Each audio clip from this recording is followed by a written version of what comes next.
सामर्थ्य है। हम अति पिछड़ा का बेटा है, गरीब का बेटा है, शोषित का बेटा है, उपेक्षित का बेटा है, गरीब के लिए लड़ाई लड़ते हैं। गरीब का लूट जो हो रहा था उसके लिए हम खुलासा कर रहे थे, तो हमको फंसाया गया, हमें बदनाम किया गया कि मेरे खाता में 23 लाख और 24 लाख रुपया चल गया। तो मैं आपसे ही पूछना चाहता हूं कितना होगा ना। सुनिए सुनिए सुनिए, 23 लाख और 24 लाख रुपया मेरे खाता में एक पैसा भी बता दे तो मैं राजनीति से संन्यास ले लूंगा। इसमें केस हमारे विरोधी बहुत हैं, उसका खुलासा मैं करूंगा, समय आने पर उनका खुलासा करूंगा। जो बिना परमिशन के हमको फंसाए हैं, कैसे फंसाए उसका भी मैं खुलासा करूंगा। उसका थोड़ा धैर्य रखिए। आज भी मैं कहता हूं, और बहुत सारा चैनल, बहुत सारा टीवी और रेडियो और जो है सो अखबार में छापा कि 23 लाख रुपया गया।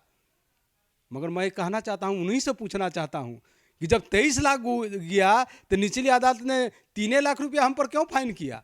तो 23 दूना 46 लाख रुपया करना चाहिए था फाइन, क्यों नहीं 46 लाख किया? तो इसका मतलब है कि पैसा नहीं गया। खुद निचली अदालत ने लिखा है कि इनके खाता में एक पैसा नहीं गया। नमस्कार, मैं हूं देवांशु, आप देख रहे हैं न्यूज़ फॉर नेशन। यात्रा में चोरी करने के लिए दोषी पाए गए आरजेडी के विधायक अनिल कुमार सहनी इस वक्त हैं, जिनके लिए आज बड़ी राहत आई है।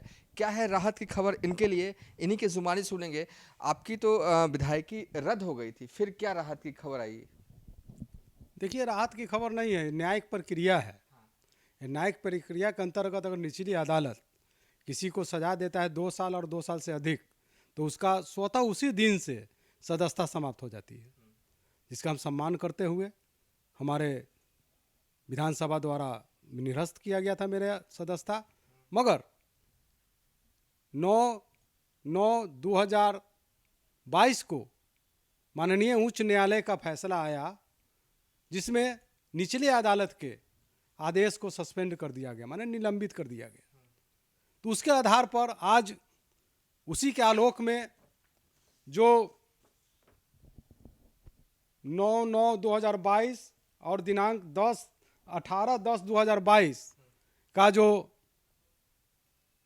माननीय उच्च न्यायालय का जो निर्देश आया, उसके अनुसार आदेश आया, मैं उससे अवगत कराने के लिए आज लिखित रूप से विधानसभा के अध्यक्ष जी को अवगत कराया है। और इसकी सूचना मैंने मांग की है विधानसभा अध्यक्ष जी से कि इसकी सूचना भारत निर्वाचन आयोग नई दिल्ली को और बिहार के निर्वाचन आयोग को देने का और संबंधित सभी विभागों को देने के कि उच्च न्यायालय का जो फैसला है उससे उनको अवगत कराया जाए। आज जो है सो जिस प्रकार से मैंने संसद में हो रहे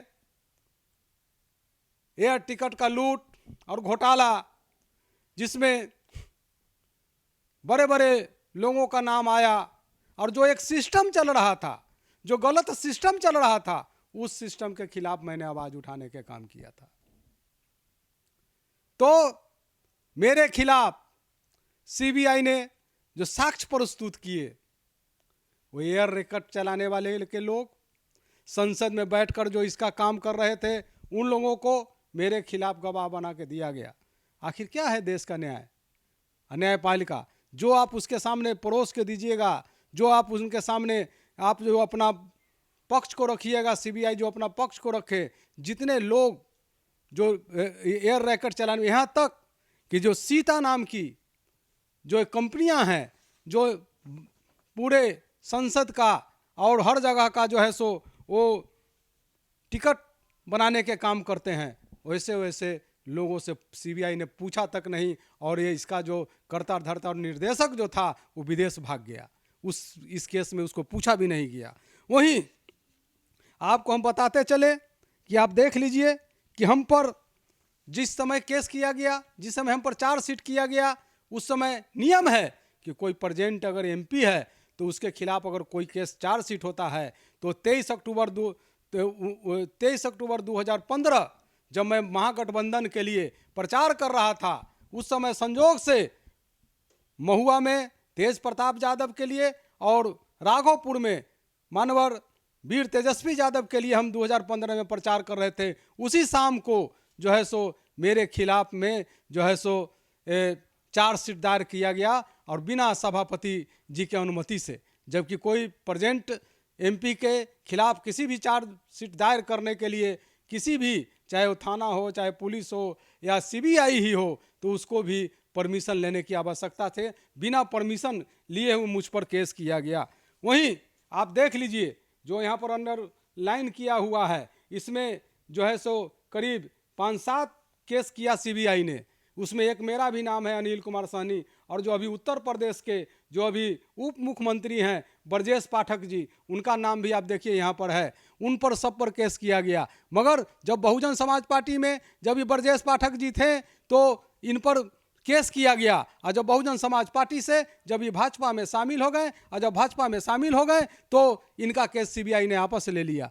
यह तो व्यवस्था है, यही तो सब चीज़ है। जो मतलब कि उजागर करने वाला है उसको जो है सो गलत और जो गलत तरीके से गलत गवाह को प्रस्तुत कर कर, जो इस रैकेट को चलाता था, जो गलत सिस्टम चलाता था, उसको प्रस्तुत कर कर किस प्रकार से फंसाया जा गया है, वो मेरे साथ किया गया है। और अगर सत्य को बताना, और अगर सत्य को, चोरी को पकड़ना, सत्य को सामने में लाना, सत्य को जनता के बीच में लाना अगर फर्जीवाड़ा है तो यह फर्जीवाड़ा मुझे मंजूर है, क्योंकि मैंने आज इस देश के जो लाखों करोड़ों गरीब का जो संसद बनकर जाते हैं, जो लूटने के काम किया है, मैं आज भी सीबीआई को मैं चैलेंज करता हूं कि लोकसभा में जाकर घूस कर देखे। लोकसभा के अध्यक्ष ने इनको घुसने नहीं दिया सीबीआई को।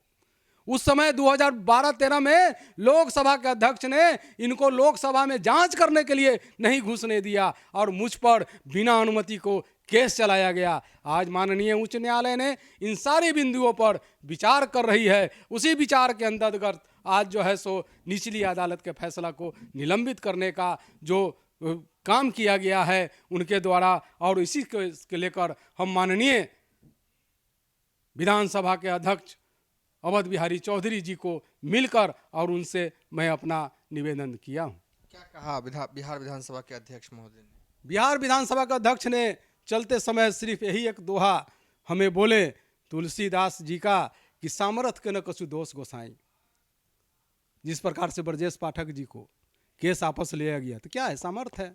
हम अति पिछड़ा का बेटा है, गरीब का बेटा है, शोषित का बेटा है, उपेक्षित का बेटा है, गरीब के लिए लड़ाई लड़ते हैं। गरीब का लूट जो हो रहा था उसके लिए हम खुलासा कर रहे थे, तो हमको फंसाया गया, हमें बदनाम किया गया कि मेरे खाता में 23 लाख और 24 लाख रुपया चल गया। तो मैं आपसे ही पूछना चाहता हूँ कितना होगा ना? सुनिए 23 लाख और 24 लाख रुपया मेरे खाता में एक पैसा भी बता दे तो मैं राजनीति से संन्यास ले लूंगा।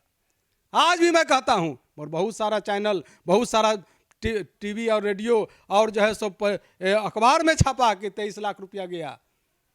मगर मैं कहना चाहता हूँ, उन्हीं से पूछना चाहता हूँ कि जब 23 लाख गया तो निचली अदालत ने 3 लाख रुपया हम पर क्यों फाइन किया?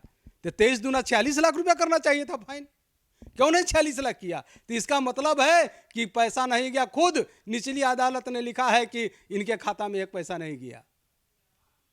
ये मेरे स्वच्छ होने का और यह मेरे ईमानदारी का और यह देश को लूटने वाले को, गद्दारी करने वाले लोगों के प्रति मेरा वफादारी जो जनता के साथ रहा है, और जो मैंने शपथ खाया था राज्यसभा सांसद के रूप में कि मैं बराबर जो है सो गलत चीज का उजागर करूंगा, वह सबूत है कि मेरे खाता में एक पैसा भी नहीं गया है। अगर कोई बता दे, चाहे सीबीआई ही बता दे कि मेरे खाता में एक पैसा गया हो, तो मैं राजनीति से संन्यास ले लूं। मतलब फंसाया गया है आपको।